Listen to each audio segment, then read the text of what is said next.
son fantoches, yo nunca les creo nada. Yo nunca les creo nada a los que son fantoches. Les gustan mucho los coches, los vinos y la paseada.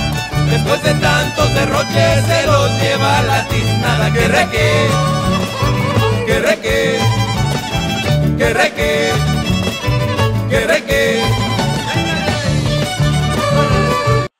Hey, well, this is actually only part 1 of the Querétaro series because there's a lot of filming I did and I decided to break up into 2 parts or even more, but this is just the historical center, which I believe you will love. I mean, it's a very small video. I know it's like 5 minutes long, but still though, it's just such a big center, it's really hard to capture, but I do hope you enjoy it.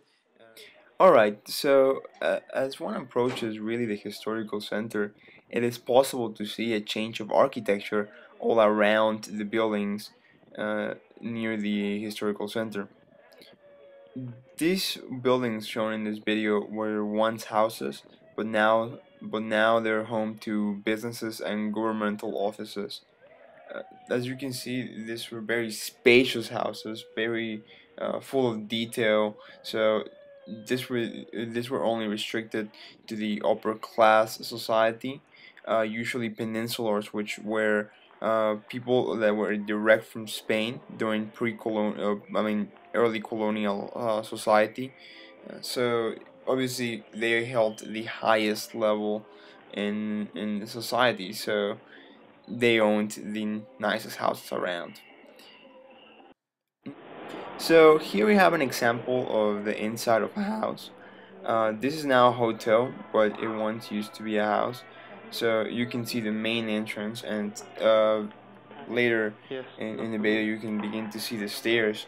They're in the center now, and they obviously this is a 2-floor house, but you can see even the first level is very spacious. Here we have one of the many plazas of which the historical center is composed. As you can see, the same type of architecture applies for most of the buildings since they were the same era. To the right, you can begin to see the market, a small little market of food and even other items.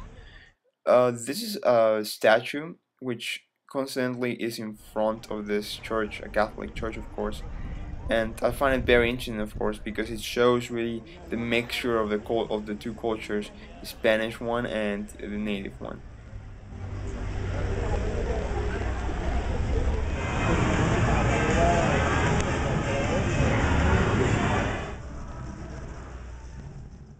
As you just heard, the many sounds emitted by the people from the historical center really create a certain lively atmosphere that makes it enjoyable to just simply walk around.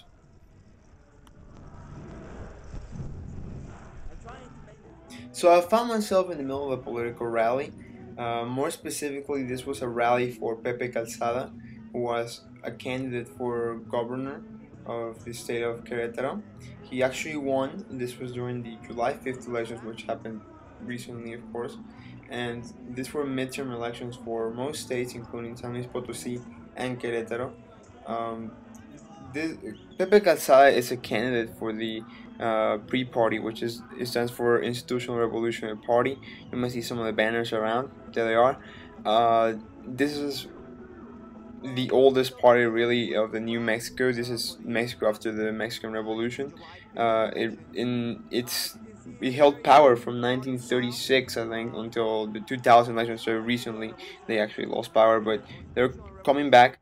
Now, Querétaro played a key role in the independence movement. As you can see here, the Independence Plaza is to commemorate that.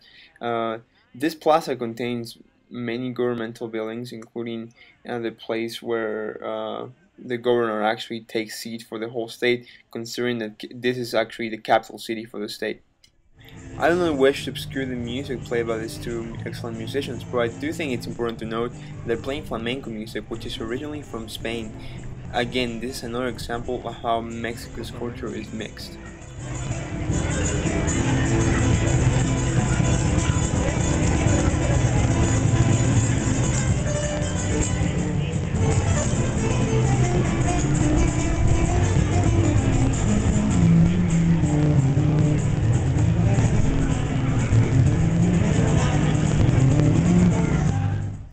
overall, the historical center of Querétaro is beautiful.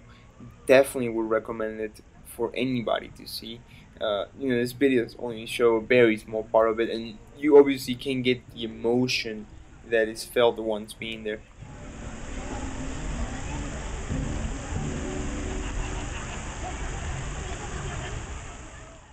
Yes, indeed, Querétaro is a city that keeps its historical roots.